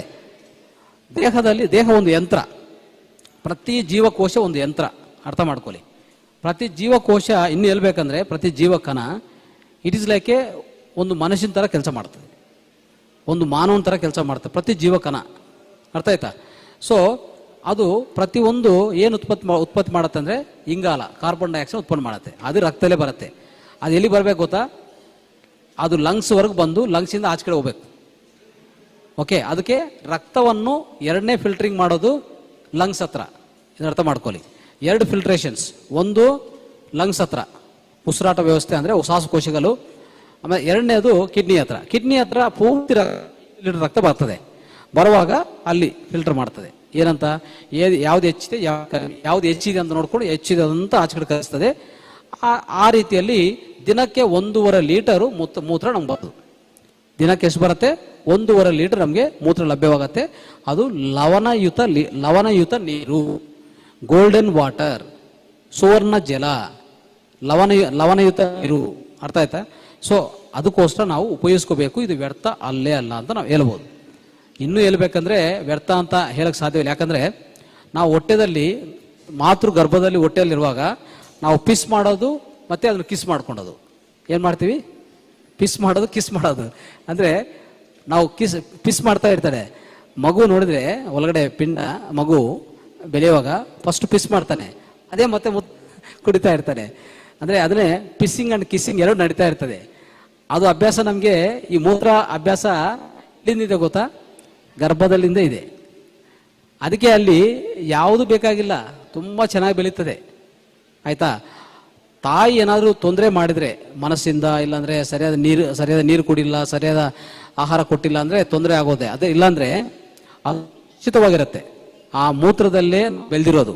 ಅದನ್ನೇ ಆಮ್ನಿಯಾಟಿಕ್ ಫ್ಲೂಯಿಡ್ ಅಂತ ಕರಿತೀವಿ. ಏನಂತ ಕರಿತೀವಿ? ಆಮ್ನಿಯಾಟಿಕ್ ಫ್ಲೂಯಿಡೇ ನಮಗೆ ಫುಡ್ಡು. ಯಾವಾಗ? ಗರ್ಭದಲ್ಲಿ. ಸೊ ಅದಕ್ಕೆ ತುಂಬ ಸುರಕ್ಷಿತವಾಗಿ ಬೆಳೀತಾ ಇರ್ತದೆ. ಯಾರು ಏನು ಮಾಡೋದು ಬೇಕಾಗಿಲ್ಲ ಅದಕ್ಕೆ, ಸಹಜವಾಗಿ. ಅದಕ್ಕೋಸ್ಕರ ಅದು ವೇಸ್ಟ್ ಅಲ್ಲ, ನಮಗೆ ಅಭ್ಯಾಸ ಅವಾಗಿಂದ ಇದೆ. ಅರ್ಥ ಆಯ್ತಾ? ಇಂಥ ಎಕ್ಸಾಂಪಲ್ಸ್ ಸುಮಾರು ಕೊಡ್ಬೋದು. ನಾನು ಟೈಮ್ ಇಲ್ಲ, ಅದಕ್ಕೆ ಅಲ್ಲಿ ಮುಗಿಸ್ತೀನಿ. ನೆಕ್ಸ್ಟ್. ಥ್ಯಾಂಕ್ ಯು ಗುರುಗಳೇ. ಮೂತ್ರ ತ್ಯಾಜ್ಯ ವಸ್ತು ಅಲ್ಲ ಅಂತೇಳಿ ತುಂಬ ಉದಾಹರಣೆಗಳನ್ನ ಕೊಟ್ಟಿದ್ರ. ಮೊರಾರ್ಜಿ ದೇಸಾಯಿ ಕೂಡ ಇದನ್ನ ಇಂದಿನ ಮಂತ್ರಿಗಳಾಗಿದ್ದಕ್ಕಂಥವ್ರು ಉಪಯೋಗಿಸಿದರೆ ಅವರ ದೊಡ್ಡ ಕಾಯಿಲೆ ಕೂಡ ಗುಣಪಡಿಸ್ಕೊಂಡಿದೆ ಅಂತ ಹೇಳ್ತಾ ತುಂಬ ಉದಾಹರಣೆ ಕೊಟ್ಟಿದ್ರ. ಥ್ಯಾಂಕ್ ಯು ಗುರುಗಳೇ. Thank you. ಹಲೋ, ಇದನ್ನು ಸುಮಾರು ಒಂದು 2-3 ವರ್ಷದಿಂದ ಮಾಡ್ತಾ ಇದ್ದೀನಿ ನಾನು. ಏನೂ ಇಲ್ಲ, ಪ್ರಾಬ್ಲಮ್ ಏನೂ ಇಲ್ಲ. ಗೊತ್ತಾ? ಏನಂದ್ರೆ ನಾವು ಮನಸ್ಸನ್ನ ಗಟ್ಟಿ ಇಟ್ಕೊಬೇಕು ಮಾಡೋವಾಗ. ಯಾವುದೂ ನಾವು ಥಿಂಕ್ ಮಾಡಕ್ ಹೋಗ್ಕೊಡುದು. ಒಂದು ಮಾಡಬೇಕು ಅಂದ್ರೆ ಆಮೇಲೆ ಪ್ರಶ್ನೆಯನ್ನು ಬಂದ್ಬಿಟ್ಟು, ಇವಾಗ ಕೆಲವರೆಲ್ಲ ಕೇಳ್ತಾರಲ್ಲ ಗುರುಜಿ, ರೋಗಕಾರಿ ಬ್ಯಾಕ್ಟೀರಿಯಾ ಇರುತ್ತೆ ಅಂತಲ್ಲ, ಅದಕ್ಕೆ ಏನು ಅಂತ ಹೇಳ್ತೀರಂತ? ಅಂದ್ರೆ ಮೂತ್ರದಲ್ಲಿ ಬ್ಯಾಕ್ಟೀರಿಯಾ. ಹೌದು, ಮೂತ್ರದಲ್ಲಿ ಬ್ಯಾಕ್ಟೀರಿಯಾ ಇರ್ತಲ್ಲ, ಅದು ತಿರ್ಗಾ ನಾವು ಕುಡಿತೀವಲ್ಲ, ಅದನ್ನ ಫಿಲ್ಟರ್ ಮಾಡುತ್ತಲ್ಲ, ಹೆಂಗೆ ಏನು ಅಂತದ್ದು ಸ್ವಲ್ಪ ತಿಳ್ಕೊಬೇಕು. ಈಗ ಮೂತ್ರದಲ್ಲಿ ಬ್ಯಾಕ್ಟೀರಿಯಾ ಯಾವುದು ಇರೋದಿಲ್ಲ ಮಿತ್ರರೇ, ಅರ್ಥ ಮಾಡ್ಕೊಳ್ಳಿ. ಬ್ಯಾಕ್ಟೀರಿಯಾ ವಾತಾವರಣದಲ್ಲಿ ಇರ್ತದೆ. ವಾತಾವರಣದಿಂದ ಏನಾದರೂ ಎಂಟ್ರ್ ಆದರೆ ಮೂಗಿಯಿಂದ, ಅರ್ಥ ಆಯ್ತಾ, ಬಾಯಿಯಿಂದ, ಟಚ್ಚಿಂದ ನಾವು ಟಚ್ ಮಾಡ್ತೀವಲ್ಲ, ಹಾಗೆ ಎಂಟ್ರ್ ಆಗ್ಬೋದು. ಅಷ್ಟು ಮಾತ್ರ ಬ್ಯಾಕ್ಟೀರಿಯಾ ಎಂಟ್ರ್ ಆಗ ಸಾಧ್ಯ ಇದೆ. ಮೂತ್ರ ಒಂದು ಕ್ಲೋಸ್ಡ್ ಕಂಟೈನಲ್ಲಿ ರೆಡಿ ಆಗುತ್ತೆ. ನಮ್ಮ ಮೂತ್ರ ಪಿಂಡಗಳಿದೆಯಲ್ಲ, ಕಿಡ್ನೀಸ್ ಒಳಗಡೆ ರೆಡಿ ಆಗುತ್ತೆ. ಅದೆಷ್ಟಂದರೆ ಸುರಕ್ಷಿತವಾದ ಪ್ಲೇಸ್ ಅದು. ಅಲ್ಲಿ ಯಾವ ಬ್ಯಾಕ್ಟೀರಿಯಾ ಎಂಟ್ರ್ ಆಗೋಕ್ಕೆ ಸಾಧ್ಯವೇ ಇಲ್ಲ. ಆದರೆ ಯಾವಾಗ ನಾವು ಮೂತ್ರ ಇನ್ಫೆಕ್ಷನ್ ಬಂದರೆ ನಾವೇನು ಹೇಳ್ತೀವಿ ಅಂದರೆ, ಆ ಮೂತ್ರ ಇನ್ಫೆಕ್ಷನ್ ಬರುವಾಗ ಅದರಿಂದ ಸೀನ್ ಬರೋದು, ಇಲ್ಲಾಂದರೆ ರಕ್ತ ಬರೋದಿದ್ರೆ ಉಪಯೋಗಿಸಬಾರ್ದು ಅಂತ ಹೇಳ್ತೀವಿ ಅಷ್ಟೇ. ಅದು ಬಿಟ್ಟರೆ ಯಾವುದೇ ಒಂದು ಸುರಕ್ಷಿತವಾದ ಪ್ಲೇಸಲ್ಲಿ ಬ್ಯಾಕ್ಟೀರಿಯಾ ಎಂಟ್ರ್ ಆಗೋಕ್ಕೆ ಸಾಧ್ಯವೇ ಇಲ್ಲ ಅಂತ ಹೇಳ್ತೀನಿ ನಾನು. ಅರ್ಥ ಆಯ್ತಾ? ಸೊ ಅದು ತಪ್ಪು ಕಲ್ಪನೆ, ಅದು ಅರ್ಥ ಮಾಡ್ಕೊಳ್ಳಿ. ಏನು ತೊಂದರೆ ಇಲ್ಲ. ಮೂತ್ರ ತುಂಬ ಅದ್ಭುತವಾಗಿ ರೆಡಿ ಆಗುತ್ತೆ, ತುಂಬ ಸುರಕ್ಷಿತವಾಗಿರುತ್ತೆ. ಹೇಗೆ ಒಂದು ಮಗು ಅವರ ತಾಯಿ ಹೊಟ್ಟೆ ಒಳಗಡೆ ಎಷ್ಟು ಸುರಕ್ಷಿತವಾಗಿರುತ್ತೋ ಮೂತ್ರ ಅಷ್ಟೇ ಸುರಕ್ಷಿತವಾಗಿರುತ್ತೆ. ಯೂರಿನ್ ಇನ್ಫೆಕ್ಷನ್ ಜಾಸ್ತಿ ಇರುವಾಗ ಸ್ವಲ್ಪ ಅದು ಸರಿಪಡಿಸ್ಕೊಂಡು ಮತ್ತೆ ಮೂತ್ರ ಕುಡಿ ಅಂತ ಹೇಳ್ತೀವಿ ಅಷ್ಟೇ. ನಮಸ್ತೆ ಗುರುಗಳೇ. ನನ್ನ ಕ್ವಶನ್ ಅಂದರೆ, ಗುರುವಾಣಿ ಪಾಲಿಸ್ಬೇಕು ಅಂತ ಗುರು ಯಾವಾಗಲೂ ಸತ್ಯ ಹೇಳ್ತಾರೆ. ಅವ್ರು ಹೇಳ್ಕೊಟ್ಟಿದ್ದೆಲ್ಲ ಒಳ್ಳೆಯದೇ ಇರುತ್ತೆ. ಅವ್ರು ಹೇಳಿದ್ದನ್ನು ಪಾಲಿಸ್ಕೊಂಡ್ರೆ ನಮಗೆ ಗುರಿ ತಲುಪೋದು ಅಂತ ನನಗೂ ನಂಬಿಕೆ. ನೀವು ಹೇಳಿದ್ಮೇಲೆ ನಾನು ನಂಬಿಕೆಯಾಗಿ ನಾನು ಮಾಡ್ತಾ ಇದ್ದೀನಿ. ಏನು ಕ್ವಶನು ನಂದು ಅಂದರೆ, ನಾವು ಈ ಮೂತ್ರ ಚಿಕಿತ್ಸೆ ಮಾಡ್ಕೋತಾ ಇರಬೇಕಾದ್ರೆ ನಮ್ಮ ಸಂಬಂಧಿಕರಾಗಲಿ ಸ್ನೇಹಿತರಾಗಲಿ ಅವರ ಭಾವನೆಗಳು ಯಾವ ರೀತಿ ಇರುತ್ತೆ, ಅವಕ್ಕೆ ನಾವು ಏನಂತ ಆನ್ಸರ್ ಮಾಡಬೇಕು ಅಂತ ನನ್ನ ಕ್ವಶನ್. Right, okay. ಈಗ ಮೂತ್ರ ಕುಡಿಯುವಾಗ ಮನೆಯಲ್ಲೇ ಸ್ವಲ್ಪ ರೆಸ್ಟ್ರಿಕ್ಷನ್ಸ್ ಇರುತ್ತೆ. ನಿಮ್ಗೆ ಇಷ್ಟ ಇರುತ್ತೆ, ಗಂಡಗೆ ಇಷ್ಟ ಆಗಲ್ಲ. ಗಂಡಗೆ ಇಷ್ಟ ಆದರೆ ಹೆಂಡತಿಗೆ ಇಷ್ಟ ಆಗಲ್ಲ. ಇದು ಸಾಮಾನ್ಯ, ಸರ್ವಸಾಮಾನ್ಯ, ನಾವೇನು ಮಾಡೋಂಗಿಲ್ಲ. ಒಂದೇನೆಂದರೆ, ನೀವು ಸ್ವಲ್ಪ ಅದಕ್ಕೊಂದು ಪ್ಲೇಸ್ ಇಟ್ಕೊಂಡು ಅವ್ರಿಗೆ ಡಿಸ್ಟರ್ಬ್ ಆಗಿಲ್ಲದೆ, ಆಯಿತಾ, ಒಂದು ಸ್ಟೀಲ್ ಪಾತ್ರೆ, ಯಾವುದೇ ಪ್ಲಾಸ್ಟಿಕ್ ಬೇಡ, ಸ್ಟೀಲ್ ಪಾತ್ರೆ, ಓಕೆ, ಮತ್ತು ಮಣ್ಣಿನ ಪಾತ್ರೆ ಯಾವುದೇ ಇಟ್ಕೊಂಡು ಸುರಕ್ಷಿತ ಒಂದು ಪ್ಲೇಸಲ್ಲಿ ಇಟ್ಕೊಂಡು ಕುಡಿತಾ ಇರಿ. ಅದರ ವಾಸನೆ ಜಾಸ್ತಿ ಬರಬಾರ್ದಂದ್ರೆ ನೀವು, ಅಂದರೆ ಈಗ ಹಚ್ಕೊತೀವಿ, ಹಚ್ಕೊಂಡ್ಮೇಲೆ ಸ್ವಲ್ಪ ಸಮಯ ಆಗಿ ಓಡಾಡ್ತೀವಿ, ಆ ವಾಸನೆ ಅಂತಾರೆ, ಇವೆಲ್ಲ ಸಾಮಾನ್ಯವಾಗಿ ಬರ್ತಾ ಇರ್ತದೆ ಕಂಪ್ಲೇಂಟ್ಸ್. ಅವಾಗೇನಂದರೆ ಇನ್ನು ಸ್ವಲ್ಪ ನಾವು ಅದು ಚೆನ್ನಾಗಿ ಮಾಡ್ಕೋಬೇಕಂದ್ರೆ ಏನು ಮಾಡಬೇಕು, ಇನ್ನೊಂದು ಅವ್ರಿಗೆ ಇಷ್ಟ ಇಲ್ಲದೆ ನೀವು ಪದೇ ಪದೇ ಹೇಳ್ಬಾರ್ದು. ಈಗ ಇದು ಅದ್ಭುತವಾದ ಒಂದು ಮೆಡಿಸನ್, ಇದು ಇಂಟರ್ನಲ್ ಮೆಡಿಸನ್, ಇದು ಅದ್ಭುತವಾದ ಆಹಾರ ಅಂತ ನಮಗೆಲ್ಲ ಗೊತ್ತು. ಅಂದರೆ ಯಾರು ಇಲ್ಲಿ ತಿಳ್ಕೊಂಡಿರ್ತೀರೋ, ನಂಬಿಕೆ ಇರುತ್ತೋ ಅವ್ರಿಗೆ ಚೆನ್ನಾಗಿ ಅರ್ಥ ಆಗಿರ್ತದೆ. ಇನ್ನೊಂದು, ಮೂತ್ರ ಥೆರಪಿ ಅಂದರೆ ಧ್ಯಾನಕ್ಕೆ ಒಂದು ಅರ್ಹತೆ ಇದೆಯಲ್ಲ. ಧ್ಯಾನ ಕಲಿಬೇಕಂದ್ರೆ ಅರ್ಹತೆ ಇದೆಯಾ ಇಲ್ಲ? ಇಲ್ಲಿ ಕೋಟ್ಯಾಂತರ ಜನ ಇರ್ತಾರೆ, ಎಷ್ಟು ಜನ ಬರ್ತಾರೆ ಇಲ್ಲಿ ಧ್ಯಾನಕ್ಕೆ? ಕಡಿಮೆನೆ. ಅದಕ್ಕೆ ಒಂದು ಅರ್ಹತೆ ಇದೆಯಲ್ಲ. ಮೂತ್ರ ಥೆರಪಿಗೂ ಅರ್ಹತೆ ಇದೆ, ಇದನ್ನು ಬರೆದಿಟ್ಕೊಳ್ಳಿ. ಅನ್ಕೊಂತೀವಿ ನಾವು ಮೂತ್ರ ಥೆರಪಿ ಅಂದರೆ ಇದೇನೋ ಇವರು ಕುಡಿತಾ ಇದ್ದಂದ್ರೆ ಅವ್ರಿಗೇನೋ ಬುದ್ಧಿ ಇಲ್ಲ. ಬುದ್ಧಿ ಜಾಸ್ತಿ ಇರೋರೇ ಮೂತ್ರ ಕುಡಿಯೋದು. ಈ ಚುರುಕಾಗಿ ಕೆಲಸ ಮಾಡ್ತಾ ಇದ್ರೆ ಅವ್ರು ಮೂತ್ರ ಕುಡಿತಾರೆ, ಇಲ್ಲ ಅಂದರೆ ಮೂತ್ರ ಕುಡಿಯೋಕ್ಕೆ ಸಾಧ್ಯವಿಲ್ಲ, ಅವ್ರಿಗೆ ಅರ್ಥ ಆಗೋದಿಲ್ಲ, ಲೈಫ್ ಲಾಂಗ್ ಹೇಳಿದ್ರೆ ಅರ್ಥ ಆಗಲ್ಲ ಅವ್ರಿಗೆ. ಅದಕ್ಕೆ ಯಾರು ಸೌಂಡ್ ಮಾಡ್ತಾ ಇದ್ರೆ ದಯವಿಟ್ಟು ಸೌಂಡ್ ಮಾಡ್ಕೋಬಿಡಿ, please don't talk, okay. So ಮೂತ್ರ ಕುಡಿಯೋಕ್ಕೆ ಅರ್ಹತೆ ಬೇಕು, ದಯವಿಟ್ಟು ಬರೆದಿಟ್ಕೊಳ್ಳಿ ಈ ವಿಷಯ. ಅದಕ್ಕೆ ಎಲ್ಲರಿಗೂ ಅರ್ಥ ಆಗೋದಿಲ್ಲ, ಡೋಂಟ್ ವರಿ. ಯಾರಿಗೂ ಅರ್ಥ ಆಗಿಲ್ಲ ಅದು ಬಿಟ್ಬಿಡಿ, ಅವ್ರ ಹತ್ರ ಜಾಸ್ತಿ ಚರ್ಚೆ ಮಾಡೋಕೆ ಹೋಗ್ಬಿಡಿ. ನಿಮ್ಮದು ನೀವು ಮಾಡ್ಕೊತ ಹೋಗಿ ನಿಮ್ಮ ಆರೋಗ್ಯವನ್ನು ಸುಧಾರ ಮಾಡ್ಕೊಳ್ಳಿ. ಅವಾಗ ಬಂದು ಕೇಳ್ತಾರೆ, ಏನಾಯಿತು, ನಿಮ್ಮ ಥೈರಾಯ್ಡ್ ಹೇಗೋಯ್ತು, ಈ ಮಾತ್ರೆ ನುಂಗ್ತಾ ಇಲ್ವಲ್ಲ, ಥೈರಾಯ್ಡ್ ಹೇಗೋಯ್ತು, ಕ್ಯಾನ್ಸರು ಹೋಯ್ತಾ, ಕ್ಯಾನ್ಸರು ಈ ಮಧ್ಯದಲ್ಲಿ ನೀವು ಟ್ಯಾಬ್ಲೆಟೇ ನುಂಗ್ತಾ ಇಲ್ಲ, ಡಯಾಬಿಟಿಸ್ ಹೋಯ್ತಾ, ಆಮೇಲೆ ಇದು BP ಹೋಯ್ತಾ ಅಂತ ನಿಮ್ಗೆ ಕೇಳುವಾಗ, ಹೌದು ನಾನು ಇದು ಉಪಯೋಗಿಸ್ತಾ ಇದ್ದೀನಿ, ಅದಕ್ಕೆ ನನಗೆ ಇಷ್ಟು ಫಲಿತ ಬಂದಿದೆ, ನಿಮ್ಗೆ ಬೇಕಾದರೆ ಹೇಳ್ತೀನಿ ಅಷ್ಟೇ. ಇನ್ನೊಂದು, ಆ ವಾಸನೆ ಅದು ಬರಬಾರ್ದಂದ್ರೆ ಸ್ವಲ್ಪ ಅರೋಮಾ ಥೆರಪಿ. ಅರೋಮಾ ಅಂದರೆ ಎಸೆನ್ಷಿಯಲ್ ಆಯಿಲ್ ಸಿಗುತ್ತೆ, ದಯವಿಟ್ಟು ಅರ್ಥ ಮಾಡ್ಕೊಳ್ಳಿ. ಎಸೆನ್ಷಿಯಲ್ ಆಯಿಲ್ಸ್ ಅಂದರೆ ನಿಮಗೆ ಅಮೆಜಾನಲ್ಲಿ ಇಲ್ಲ ಶಾಪಲ್ಲಿ ಸಿಗುತ್ತೆ. ನಾವು ಅದಕ್ಕೆ ಮುಂಚೆ ಹೇಳ್ತೀವಲ್ಲ, ಯಾವುದದು ಒಂಥರ ಸುವಾಸನೆ ಇರುವಂಥ ಆಯಿಲ್ಸು, ಫ್ಲವರ್ ಆಯಿಲ್ಸ್ ಅಂತ, ಅದು ಸ್ವಲ್ಪ ಹಚ್ಕೊಳೋದು. ಅಂದರೆ ಬಟ್ಟೆಗೆ ಇಲ್ಲ ಅಂದರೆ ಮೈಗೆ ಸ್ವಲ್ಪ ಒಂದು ಡ್ರಾಪ್ 2 ಡ್ರಾಪ್ ಹಚ್ಕೊಂಡ್ರೆ ವಾಸನೆ ಏನು ಬರಲ್ಲ, ಇನ್ನೊಬ್ರಿಗೆ ವಾಸನೆ ಆಗಲ್ಲ. ಅದು ನೀವು ಎಷ್ಟೇ ಮೂತ್ರ ಥೆರಪಿ ಮಾಡಿದ್ರೆ ನಿಮಗೆ ಇನ್ನೊಬ್ಬರಿಗೆ ವಾಸನೆ ಆಗೋದಿಲ್ಲ. ಅದು ಸ್ವಲ್ಪ ಪ್ರಯತ್ನ ಮಾಡಿ ಅಷ್ಟೇ. ಅಂದರೆ ಅದು ಆಯಿಲ್ ತಗೊಂಡು ಮೂತ್ರದಲ್ಲಿ ಹಾಕ್ಕೊಂಡು ಕುಡಿಯೋದಲ್ಲ, ಬೇಕಂದರೆ ಹಚ್ಕೊಂಡಕ್ಕೆ ಕುಡಿಯಬಹುದು. ಅಂದರೆ ಹಚ್ಕೊಂಡಕ್ಕೆ ಹಾಕ್ಬೋದು. 1 ಡ್ರಾಪು ಎಸೆನ್ಷಿಯಲ್ ಆಯಿಲು ನಿಮ್ಮ ಮೂತ್ರದಲ್ಲಿ ಹಾಕಿ ಅದನ್ನು ಹಚ್ಕೋಬೋದು. ಆವಾಗ ಫಸ್ಟ್ ಆಫ್ ಆಲ್ ಮೂತ್ರದ ಸ್ಮೆಲ್ಲೂ ಕಡಿಮೆ ಆಗುತ್ತೆ, ಸುವಾಸನೆ ಬರುತ್ತೆ ಇನ್ನೊಬ್ಬರಿಗೆ. ಒಂದು. ಎರಡನೇದು, ನೀವು ಚೆನ್ನಾಗಿ ನೀರು ಕುಡಿತಾ ಇದ್ರೆ, ನೀರು ಚೆನ್ನಾಗಿ ಕುಡಿಯೋದು, ಆಹಾರ ಎಲ್ಲ ಇದಕ್ಕೆ ಮುಂಚೆ ಡಿಪ್ ಡೈಟ್ ಹೇಳ್ಕೊಟ್ಟಿದ್ದೀನಿ. ಡಿಪ್ ಡೈಟ್ ಸರಿಯಾಗಿ ಪಾಲನೆ ಮಾಡಿದೆ ಅವ್ರಿಗೆ ಮೂತ್ರ ಕಲರು, ಮೂತ್ರ ವಾಸನೆ, ಮೂತ್ರ ರುಚಿ ತುಂಬ ಚೆನ್ನಾಗಿರ್ತದೆ, ಎಳ್ನೀರು ಥರ ಇರ್ತದೆ. ಏನು ವಾಸನೆ ಇನ್ನೊಬ್ರು ಬರೋದೇ ಇಲ್ಲ, ಅಷ್ಟು ಮಾತ್ರ ಹೇಳ್ಬೋದು. ರೈಟ್. ನಾವು ಸಾತ್ವಿಕ ಆಹಾರಗಳನ್ನ ಸೇವನೆ ಮಾಡಿದಾಗ ಯಾವುದೇ ರೀತಿ ಬಣ್ಣ ಆಗಲಿ ವಾಸನೆ ಕೂಡ ಇರಲ್ಲ. ಯಾಕೆ ಅಂದರೆ ನಾನು ಏಕಾದಶಿ ಉಪವಾಸ ಇರ್ತೀನಿ. ಏಕಾದಶಿ ಉಪವಾಸ ಅಂತ ಅಂದರೆ ಯಾವುದೇ ಧಾನ್ಯಗಳು, ಕಾಳು, ಬೇಳೆ ಯಾವುದು ಕೂಡ ನಾನು ತಿನ್ನಲ್ಲ. ಬರೀ ಗೆಡ್ಡೆ ಗೆಣಸು, ಅಂದರೆ ಗೆಡ್ಡೆ ಗೆಣಸಲ್ಲೂ ನಾವು ತಿನ್ನಬೇಕಾದ್ದು ಮರಗೆಣಸು ಅಂತ, ಅದು ನೆಲದೊಳಗಡೆ ಬೆಳೆಯುತ್ತೆ. ಅದನ್ನು ತಿಂದಾಗ ಅದರಲ್ಲಿ ಯಾವುದೇ ಕಲರು, ವಾಸನೆ ಏನೂ ಇರಲ್ಲ, ಶಕ್ತಿಪೂರ್ಣವಾಗಿದ್ದಂಥ ಆಹಾರ ಅದು.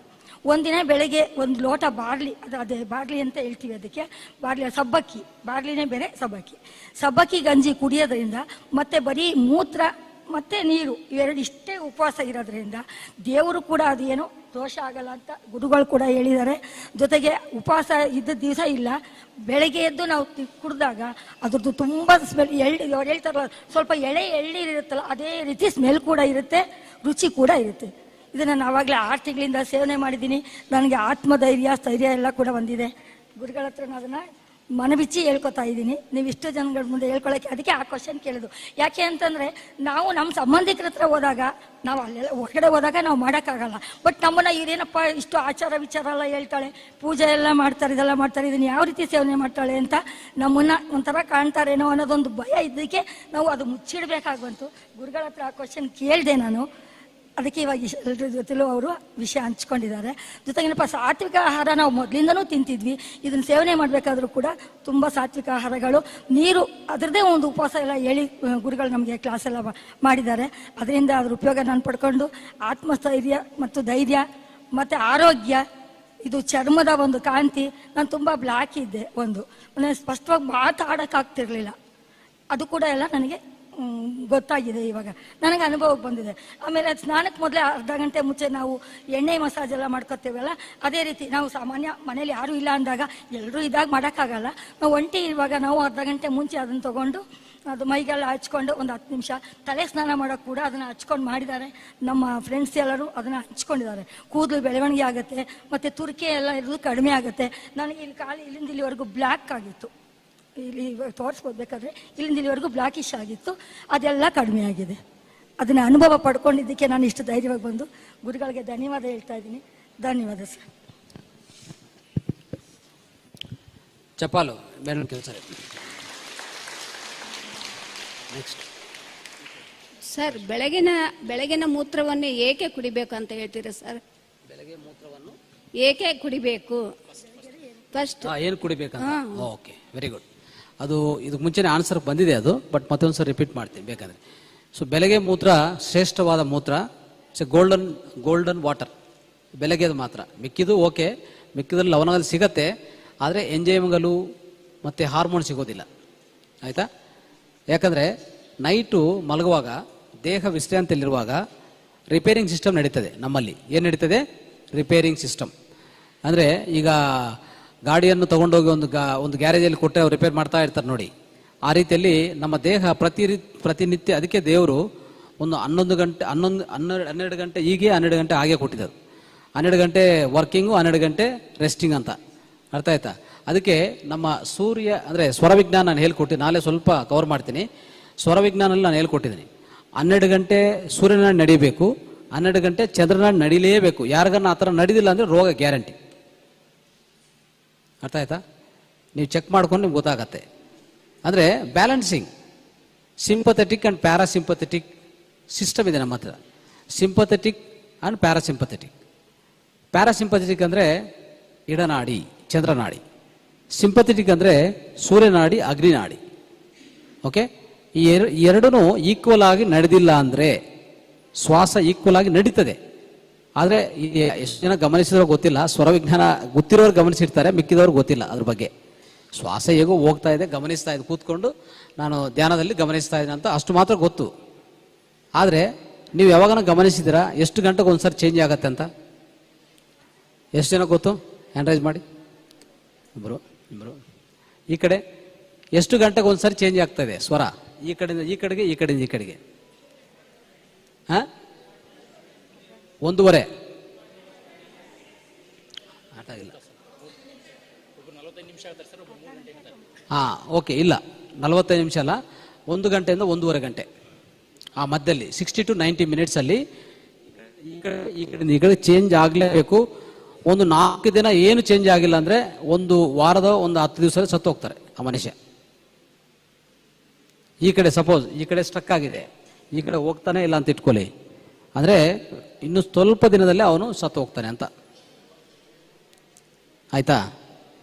ಇದು ಅದಕ್ಕೆ ಋಷಿಮುನಿಗಳು ಏನು ಮಾಡ್ತಾ ಇದ್ದೆ ಅಂದರೆ, ಋಷಿಮುನಿಗಳು ಅವ್ರು ಹೇಳ್ತಾ ಇದ್ರು, ನಾನು ಇನ್ನೊಂದು 6 ತಿಂಗಳಲ್ಲಿ ನನ್ನ ದೇಹ ವೆಕೇಟ್ ಮಾಡ್ತೀನಿ ಅಂತ ಹೇಳ್ತಾರೆ. ಹೇಗೆ ಅಂದರೆ ಅವರು ಸ್ವರವನ್ನು ಚೆಕ್ ಮಾಡ್ಕೊತಾರೆ.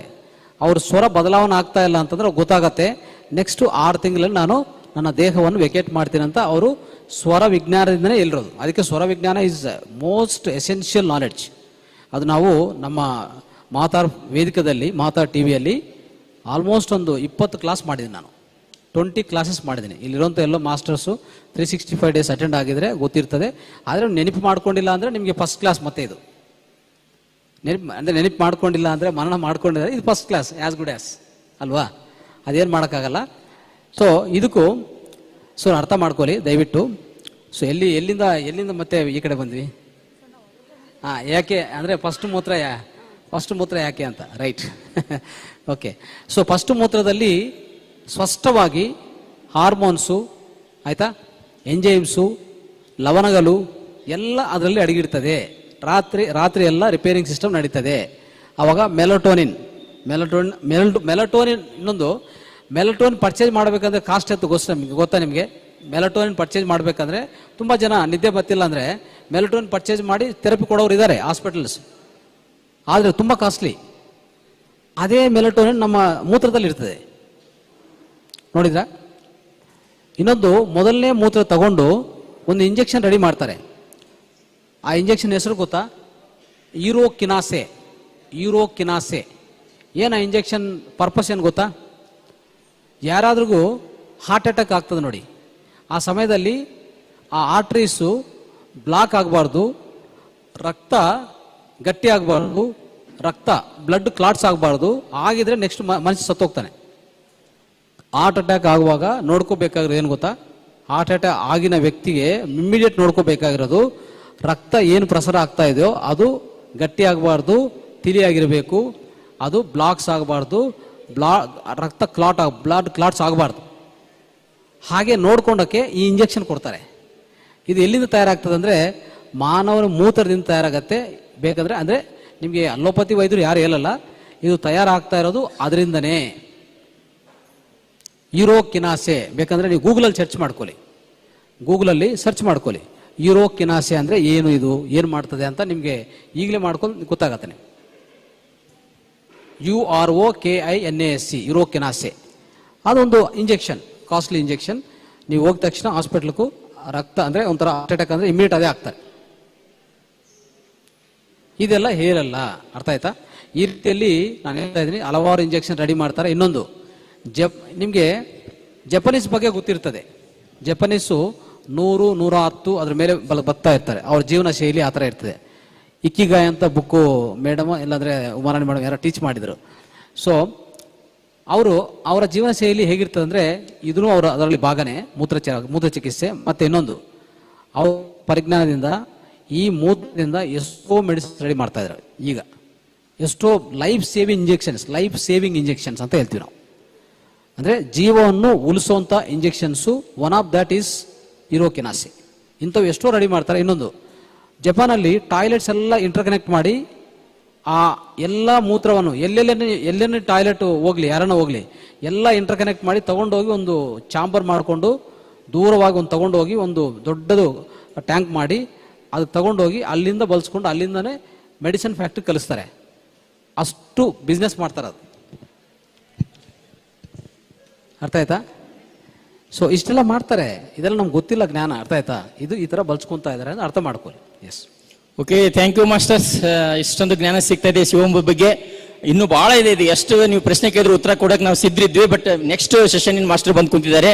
ಇದಕ್ಕೆ ಒಂದು ಹೇಳಕ್ಕೆ ಇಷ್ಟಪಡ್ತೇನೆ ಅಂತಂದ್ರೆ, ಇಲ್ಲಿ ಯಾರು 40 ವರ್ಷ ಮೇಲ್ಪಟ್ಟಿದ್ದೀರಾ, ನೀವು ಬಾಲ್ಯದಲ್ಲಿದ್ದಾಗ ಹಳ್ಳಿ ಹೋಗಿದ್ರೆ ನಿಮ್ಮ ಅತ್ತೆ ಅಥವಾ ಮಾವುಗಳು ಇರ್ತಾರಲ್ಲ, ಸ್ವಾದ್ರ ಮಾವುಗಳು, ನೀವೇನಾದ್ರೂ ಮಾಡ್ತಾ ಇದ್ರೆ ಹಿಡಿದು ಬಿಟ್ಟು ಕುಡಿಸ್ತಿದ್ರು. ಉಚ್ಚಿ ಕೊಟ್ಟಿದ್ರೆ ಉಚ್ಚಿ ಒಳಗಿರ್ತಿದ್ದೆ ಅಂತೇಳಿ. ನಿಜಾನ?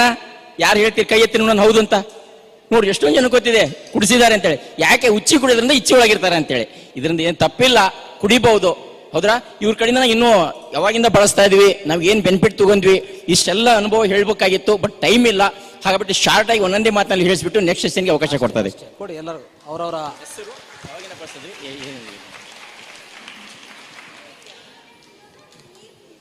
ಏನಿಲ್ಲ, ಡೈರೆಕ್ಟ್ ಮೂತ್ರ. ಹೌದು, ಬೆಳಗ್ಗೆಯಿಂದ ಸಾಯಂಕಾಲ ಬರೀ ಮೂತ್ರನೇ, ನೋ ಮಿಕ್ಸಿಂಗ್.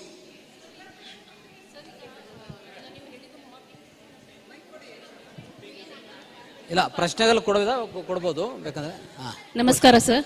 ಈಗ ನೀವು ಒಬ್ಬೊಬ್ರು ಕೇಳಿದ್ರೆ ಅರ್ಥ ಆಗತ್ತೆ. ಅದು ಆರಾಮಿಲ್ಲಾರ್ದಾಗ ಮತ್ತೆ ಇದು ಇರುತ್ತಲ್ರಿ, ಗ್ರೀನ್ ಒಂದರ ಯೆಲ್ಲೋಶ್ ಬರುತ್ತೆ. ಅದನ್ನ ಹೆಂಗ್ ಅದು ಕುಡಿಯಬಹುದಾ? ನಿಮ್ಮ ಪ್ರಶ್ನೆನೇ ಕ್ಲಾರಿಟಿ ಬರ್ತಾ ಇಲ್ಲ ಅಲ್ಲಿಂದ. ಸರಿ, ಆರಾಮಿಲ್ಲಾರ್ದಾಗ ನಿಂತ್ಕೊಳ್ಳಿ. ಆರಾಮಿಲ್ಲಾರ್ದಾಗ್ರಿ ಮೂತ್ರ ಯೆಲ್ಲೋ ಕಲರ್ ಇರ್ತದ, ಅದನ್ನು ಕುಡಿಬಹುದಾ? ಟ್ಯಾಬ್ಲೆಟ್ ಹುಷಾರಿಲ್ಲಾರ್ದಾಗ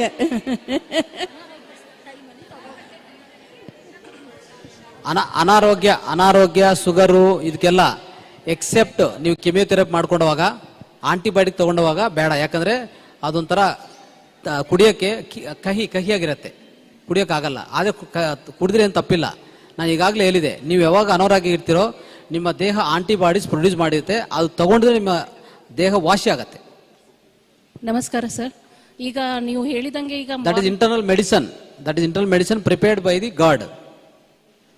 ಈಗ ನೀವು ಹೇಳ್ದಂಗೆ ಮಾರ್ನಿಂಗ್ ಯೂರಿನ್ ಕುಡಿಬೇಕಂತ ಹೇಳಿದ್ರಲ್ಲ ಸರ್. ಈಗ ನಾವು ಮಿಡ್ ನೈಟಿಗೆ ಹೋಗ್ತೇವಲ್ಲ ಯೂರಿನ್ ಪಾಸ್ ಮಾಡಕ್ಕೆ, ಆಗ ಅದಕ್ಕೂ ಹೇಗೆ ಸರ್? ಅದು ಮಿಡ್ ನೈಟ್ ಬಂದಿರೋದು ಅದು ಹಿಡ್ದು ಇಟ್ಕೊಡೋದು, ಅದು ಇಟ್ಕೋಬೇಕಾ ಸರ್? ಹೌದು, ಸಪರೇಟ್ ಹಿಡ್ದು ಇಟ್ಕೊಂಡ್ರೆ ಬೆಳಗ್ಗೆ ಕುಡಿಬಹುದು, ಅವಾಗ ಕುಡಿಯೋದು ಬೇಡ.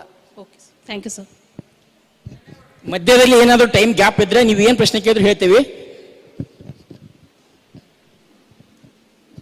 ಲೂಪಿಂಗ್ ಅಂತ ಬರೋದಲ್ಲ, ಈ ದಿನವಿಡೀ ಸಂಗ್ರಹಿಸದೆ ಎಲ್ಲ ಮೂತ್ರವನ್ನು ಕುಡಿಯಿರಿ ಅಂತ ಐತಿ. ಹೌದು, ಲೂಪಿಂಗ್. ಅದೇ ಓಕೆ. ಏನದು ದಿನ ಬರೆಯುವಂತ ಪೂರ್ತಿ ಮೂತ್ರ ಕುಡಿಯೋದು ಅಂತನಾ?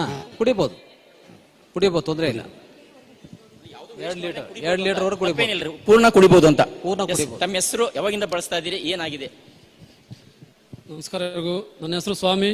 ನಾನು ಮೈಕ್ ಹತ್ರ ಬಿಟ್ಕೊಂಡು ಜೋರಾಗಿ ಮಾತಾಡಿ. ತುಮಕೂರಿನವನು. ನಾನು ಈ ಮೂತ್ರ ಸೇವನೆ ಮಾಡೋಕ್ಕಿದ್ದಾಗಿಂದ ನನಗೆ ಸ್ವಲ್ಪ BP ವೆರಿವೇಷನ್ ಆಗ್ತಾ ಇತ್ತು. BP ಕಂಟ್ರೋಲಿಗೆ ಬಂದಿದೆ. ಎರಡನೇದಾಗಿ ತಲೆ ಒಟ್ಟಿತ್ತು. ತಲೆಗೆಲ್ಲ ಅಂದರೆ ಹಳೆ ಮೂತ್ರ ಆದರೆ ಚಂದ, ಅದು ಮೈಗೆಲ್ಲ ಮಸಾಜ್ ಮಾಡೋದಾಗಲಿ ತಲೆಗೆ ಸವರೋದಾಗಲಿ ತುಂಬ ಒಳ್ಳೆಯದು. ತಲೆ ಒಟ್ಟೆಲ್ಲ ಕಮ್ಮಿ ಆಗಿದೆ. ಸ್ಕಿನ್ ಅಲರ್ಜಿ ಇತ್ತು, ಸ್ಕಿನ್ ಕೂಡ ಕಮ್ಮಿ ಆಗಿದೆ. ಭಾರಿ ಚೈತನ್ಯವಾಗಿರುತ್ತೆ ನಮ್ಮ ದೇಹ ಮೂತ್ರ ಕುಡಿಯೋದ್ರಿಂದ. ಮತ್ತೆ ಮೂತ್ರದ ಒಂದು ಹಾಫ್ ಅನ್ ಅವರ್ ಆಗ್ತಿದ್ದಂಗೆ ಹೊಟ್ಟೆ ಒಳಗೆ ಏನೇ ತ್ಯಾಜ್ಯ ಬೇಕಾದ ಬೇಡವಾದ ವಸ್ತು ಏನಿರುತ್ತೆ ನಮ್ಮ ಅಂದರೆ ಈ ಸ್ಟಮಕ್ ಹೊಟ್ಟೆ ಒಳಗೆ, ಅದನ್ನೆಲ್ಲ ಹೊರ ಹಾಕುತ್ತೆ. 2 ಅವರ್ಸ್ ಒಳಗೆಲ್ಲ ಅದು ಥರ ಆಚೆ ಹೋಗುತ್ತೆ. ಅದೊಂದು ಅನುಭವ ಆಯಿತು. ಅದರಿಂದ ಯಾವ ಗ್ಯಾಸ್ಟ್ರಿಕ್ ಇಲ್ಲ. ಈ ಮೂತ್ರ ಕುಡಿಯೋಕೆ ಸ್ಟಾರ್ಟ್ ಮಾಡಿದ್ಮೇಲಿಂದ ಒಳ್ಳೆ ಆರೋಗ್ಯವಾಗಿದ್ದೀನಿ, ಆನಂದವಾಗಿದ್ದೀನಿ. ದಯವಿಟ್ಟು ಇದನ್ನೆಲ್ಲ ಸೇವನೆ ಮಾಡಬೇಕು ಅಂತ ಕೇಳ್ತೀನಿ. Thank you sir. Yes madam, ತಮ್ಮ ಹೆಸರು, ಯಾವಾಗಿಂದ ಬಳಸ್ತಾ ಇದ್ರೆ, ಏನು ಅನುಭವ ಆಗಿದೆ? ನಮಸ್ತೆ ಸರ್. ನನ್ನ ಹೆಸರು ನಾಗರತ್ನ ಅಂತ. ನಾನು ಮಂಡ್ಯ ಮೂಲದವಳು. ಅಂದರೆ ನಾನು ಇವಾಗಲೇ 6 ತಿಂಗಳಾಯ್ತಾ ಬಂತು, ಹೇಳಿದೆ ಆವಾಗಲೇ ಅನಿಸುತ್ತೆ.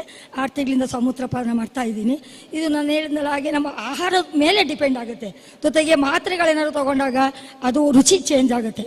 ಮತ್ತು ಆಹಾರಗಳು ಹುಳಿ ಉಪ್ಪು ಖಾರ ಎಲ್ಲ ಕಡಿಮೆ ಸೇವನೆ ಮಾಡಬೇಕು.